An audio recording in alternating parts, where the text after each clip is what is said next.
Hi friends, నాకు ఆన్లైన్లో ఇప్పుడే ఒక పార్సల్ వచ్చింది. ఏంటిదబ్బా అని అనుకునేలోపే మా ఆయన నాకు ఫోన్ చేసిండు. నువ్వు ఎప్పటి నుంచో అడుగుతున్నావు కదా ఒక గిఫ్ట్ నన్ను, అది నీకు వచ్చింది తీసుకోమని అన్నారు. తీసుకున్నా. ఏంటిదని చూద్దామా? నాకు చాలా ఇష్టం బ్యాగ్స్ అంటే, కానీ ఎందుకో ఏమో ఏ కలర్ పంపించారో ఏందో ఏమో భయంగా ఉంది. కానీ చూస్తున్నా చూడండి, ఇది సూపర్గా ఉంది. చూద్దాము, కలర్ కూడా బాగుంది కదా, సూపర్. థ్యాంక్స్ అండి.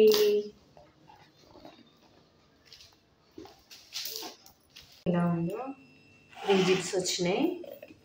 బాటిల్స్ పెట్టుకోవచ్చు, లాంగ్ పోతే ఒకసారి పెట్టుకోవచ్చు. బాగుంది కదా, పెద్ద ఉంది, మంచిగా పట్టిగా వచ్చింది. ఇది చిన్నది, ఇది పెద్దది పెట్టుకొని వేసుకోవడానికి. ఇలా పెట్టుకొని వేసుకోవాలి. పెద్ద పెద్దగా వచ్చింది.